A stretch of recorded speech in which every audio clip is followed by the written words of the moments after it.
Hello United fans, welcome back to United Daily Updates. Here massive news now. Craft blog post about 4,500 words covering the above point based on information I gave you, but avoid using complex words and grammar, only use simple natural English to proper share these information community of Unite United news and make it engaging by adding proper question and also make it informative. Don't forget to add compelling hook introduction, intro and outro. Do not use special characters and asterisk. What this means for City's game plan. How do you plan for a derby when you don't know who will be available? That's the question keeping Guardiola up at night. City's attacking options are suddenly very limited. Without Marmoush and potentially without Foden, where do the goals come from? How do you break down a United defense that will be desperate to keep a clean sheet?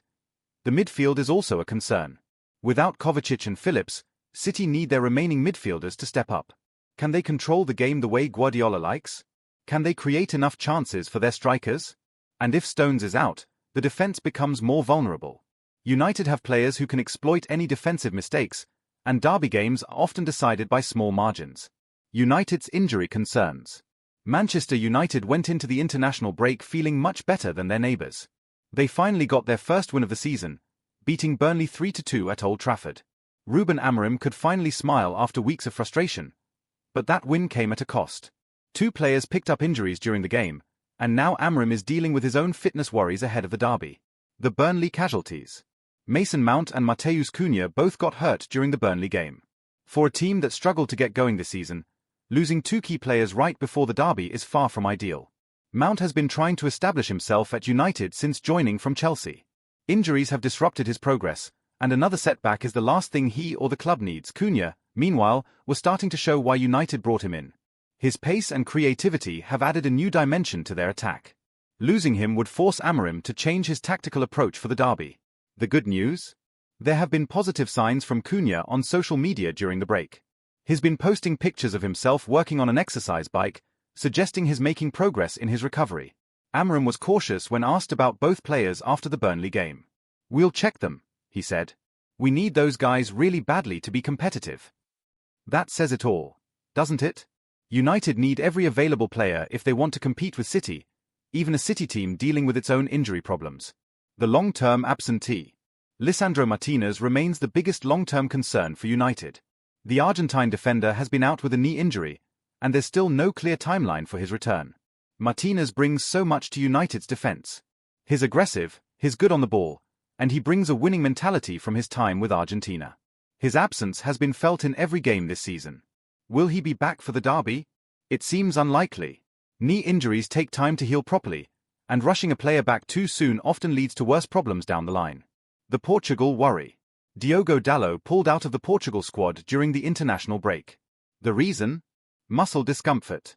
It might not sound serious, but muscle problems can linger if not treated properly. Dalot has been one of United's more consistent performers this season. He brings pace and energy down the right flank, and his crossing has created several chances for his teammates. If Dalot can't play on Sunday, United would have to reshape their defensive setup. That's never ideal when you're preparing for a derby against a team with City's attacking quality. What this means for United's approach. United's injury situation isn't as bad as City's, but it still creates problems for Amorim. How do you set up against City when you're not sure who will be available? If Mount and Cunha are both out, United lose creativity in midfield and attack. They would have to rely more heavily on their other attacking players to create chances. Without Dalot, the defensive balance changes. United would need to find a new way to provide width in attack while maintaining defensive stability. And without Martinez, the defense loses its leader. Other players would need to step up and take responsibility for organizing the backline. The numbers game. When you add up all the potential absentees, the scale of the problem becomes clear. City could be without 8 players. United might miss 5. That's 13 players who could be unavailable for one of the biggest games of the season. But here's the thing about injuries in football. They don't just affect the players who are out. They affect everyone else too. When key players are missing, others have to play in unfamiliar positions. Young players get thrown into big games before they're ready. Tired players can't be rested. The whole squad feels the pressure. How injuries change derby games. Derby games are special. The atmosphere is different. The pressure is higher. Every tackle means more. Every chance feels crucial. In normal circumstances, both managers would pick their strongest teams and try to outplay each other. But when half your squad is in the treatment room, everything changes. Do you play it safe and try not to lose? Or do you take risks and go for the win? Do you trust your backup players in the biggest game of the season? Or do you change your entire game plan? These are the questions both Guardiola and Amorim are asking themselves right now. The opportunity for others. But injuries also create opportunities. Players who might normally be on the bench suddenly find themselves in the starting lineup. Young players get their chance to shine. Squad players become key players overnight. For City, this could be the moment when some of their lesser-known players step up and become heroes. For United, it might be the chance for someone to make their mark in a derby. Football history is full of stories about players who seized their moment when others were injured. Could we see something similar on Sunday? The manager's dilemma. Pep Guardiola and Ruben Amorim are two of the smartest tactical minds in football. They've both built their careers on careful planning and detailed preparation. But how do you plan when you don't know who will be available? Guardiola's challenge. Guardiola is used to having options. He likes to rotate his squad, change his tactics, and adapt to different situations. But with so many players potentially out, his options are suddenly very limited. City's recent form makes this even more challenging. They've lost 2 games in a row, confidence might be low, and now they're dealing with an injury crisis. How does Guardiola lift his team and find a way to win the derby? He'll need to be creative with his team selection. He might have to play players in unfamiliar positions. He might have to change his usual tactical approach completely. Amorim's opportunity. For Amorim, the situation might actually present an opportunity. United are the underdogs in this derby, especially with City desperate to bounce back from their recent defeats. With fewer injury concerns than his opponent, Amorim might be able to field a stronger team than expected. He might be able to exploit City's defensive weaknesses if key players are missing. But he also knows that derby games are unpredictable. Form often goes out the window. Injured players sometimes make miraculous recoveries. Nothing is guaranteed until the final whistle. What the fans are thinking. Manchester is buzzing with derby fever, but the injury news has added an extra layer of uncertainty to everything. What are the fans making of all this? City fans' concerns. City supporters are understandably worried. Their team was already struggling before the international break, and now they might be without several key players for the biggest game of the season so far. There's frustration too. Why do these injuries always seem to happen at the worst possible times? Why can't they have their full squad available when they need it most? But there's also hope. City have a deep squad filled with talented players. Maybe this is the chance for someone new to become a hero. United fans' optimism. United fans are feeling more optimistic than they have in weeks. Their team finally won a game, and their injury situation isn't as bad as their neighbours. There's a sense that this could be United's derby. If City are weakened by injuries and United can field a relatively strong team, maybe an upset is possible. Of course, United fans have been disappointed before. They know that hope can be dangerous in football. But after a difficult start to the season, they'll take any reason to be optimistic. The press conference countdown. Both managers will face the media in their pre-match press conferences, and the injury updates will be the main focus. These press conferences have become crucial for fans, journalists, and fantasy football players alike. What will Guardiola say about his injured players? Will he give any hints about his team selection? How confident will he sound about his team's chances? And what about Amorim? Will he provide updates on Mount and Cunha? Will he talk about the opportunity this presents for his team? Press conferences before big games are always interesting, but when there are this many injury doubts, every word matters. The bigger picture. This injury crisis raises some bigger questions about modern football. Are players being pushed too hard? Are there too many games in the calendar? Do international breaks create more problems than they solve? The international break debate. The timing of this international break has been particularly harmful for both Manchester clubs. Players have picked up injuries while representing their countries, and now their clubs are paying the price. Is this fair? Should clubs have more say over when their players can join up with national teams? These are questions that football authorities will need to address. The fixture congestion problem. Both City and United are dealing with packed schedules this season. Premier League games, cup competitions, European matches, international duty. The list goes on and on. When players are constantly playing or travelling, injuries become more likely. Tired players make mistakes. Overworked muscles break down. Recovery time becomes precious. Maybe this injury crisis is a symptom of a bigger problem in football. Maybe something needs to change. Predictions and possibilities. So what's going to happen on Sunday? With so many variables and unknowns, predicting the outcome has become almost impossible.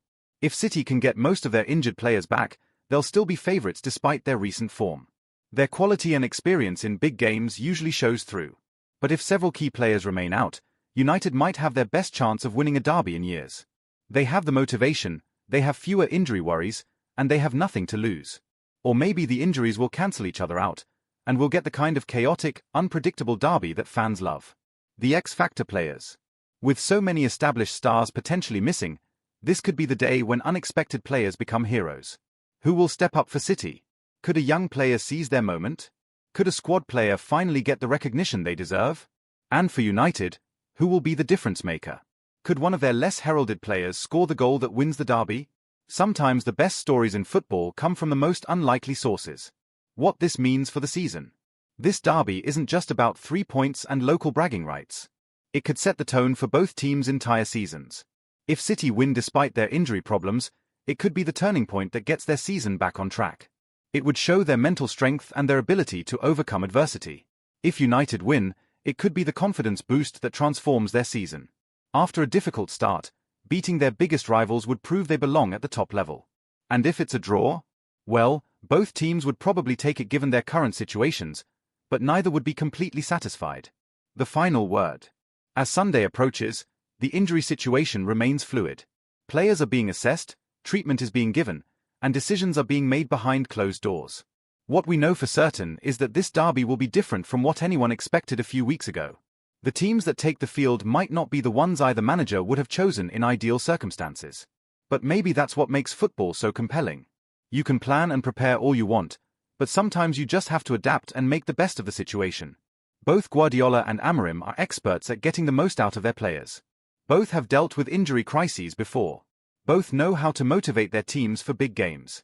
The question is, who will handle this challenge better?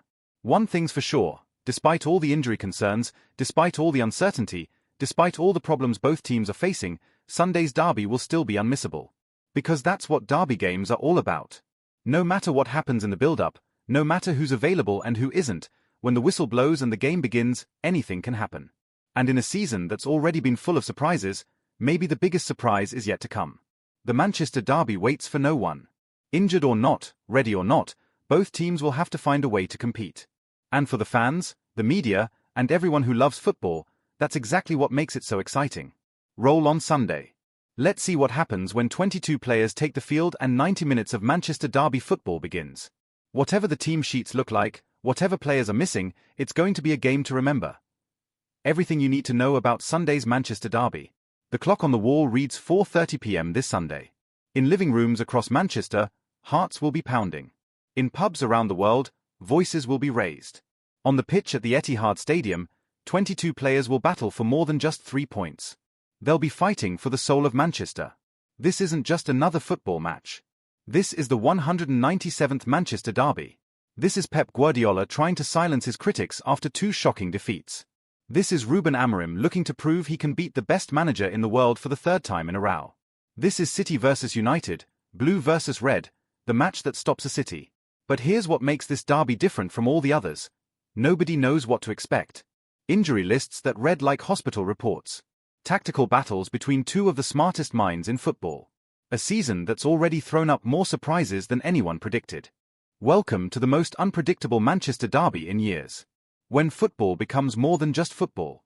Sunday, September 14, 2025. Mark it in your calendar. Set your alarms. Cancel your plans. Because at 4:30 p.m. UK time, something special is going to happen at the Etihad Stadium. If you're in the UK, you can watch it live on Sky Sports Main Event and Sky Sports Premier League. If you're anywhere else in the world, you'll find a way to watch because that's what football fans do. We always find a way. This will be the first Manchester derby of the 2025-26 season. The first chance for both teams to lay down a marker. The first opportunity to show their fans that this season will be different from the disappointments of the past. But why does this match matter so much? Why do grown adults plan their weekends around 90 minutes of football? Why does a city of millions effectively shut down for one game?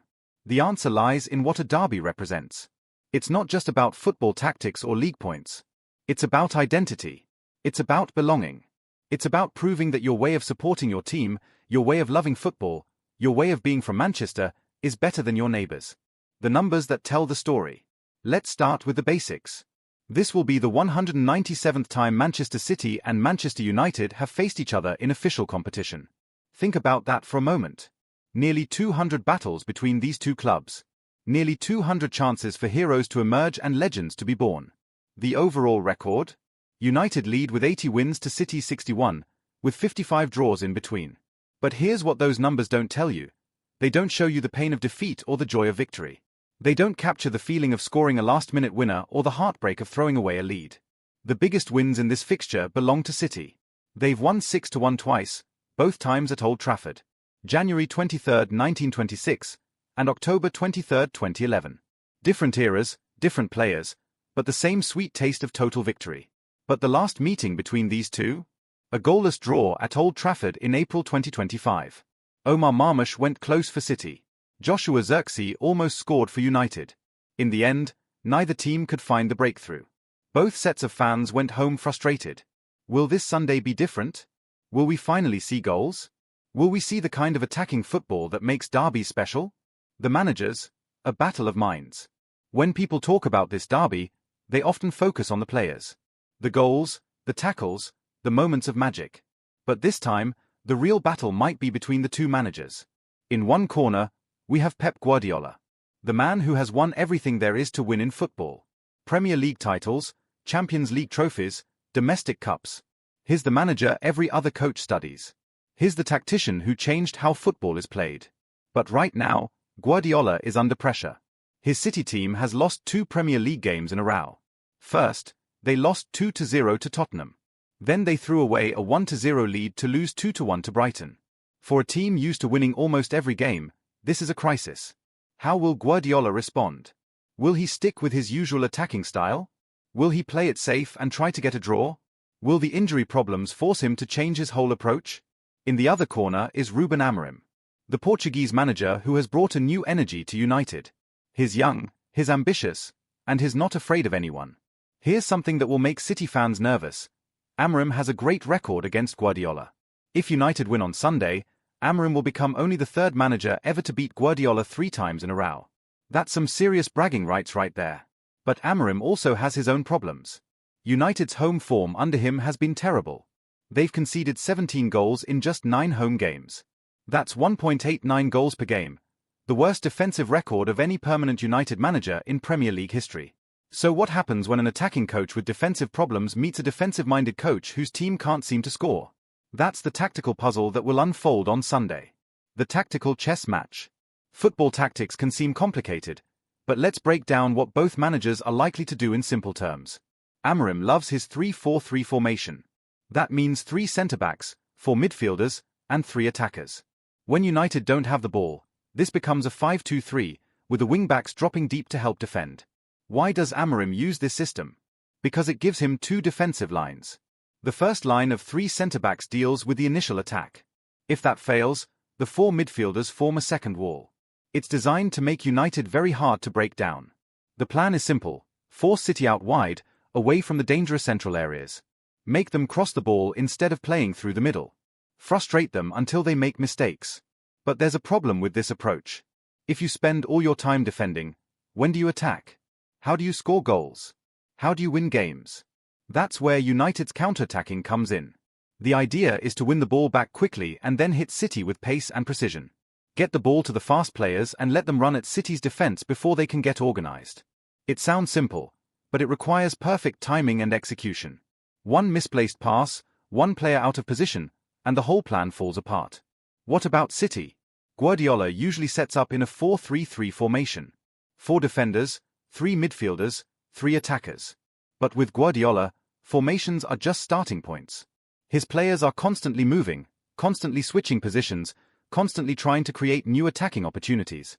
The key to City's play is possession. They want to keep the ball, move it around, and wait for the perfect moment to strike. They're like a python, slowly squeezing the life out of their opponents until there's no escape. But this approach requires patience from the players and the fans. Sometimes City will pass the ball around for minutes without creating a clear chance. Sometimes it looks boring. But then, suddenly, one perfect pass creates a goal-scoring opportunity.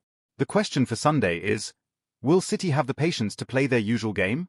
Or will the pressure of their recent defeats force them to take more risks? The injury crisis that changes everything.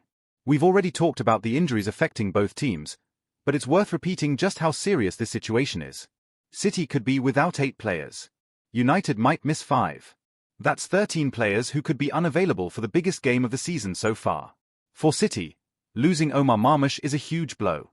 He was just starting to find his rhythm, starting to show why they signed him. Now he's likely out with a knee ligament injury picked up on international duty with Egypt. But Marmoush isn't the only problem. Ryan Cherki is definitely out for 2 months with a thigh injury. Mateo Kovacic and Calvin Phillips are long-term absentees. John Stones pulled out of the England squad with a muscle injury. Phil Foden and Savigno have both been missing recently. When you lose that many players, it's not just about finding replacements. It's about changing your entire game plan. How do you create chances without your creative players? How do you control the midfield without your best passers? How do you defend set pieces without your most experienced defenders? United's injury list isn't as long, but it's still concerning.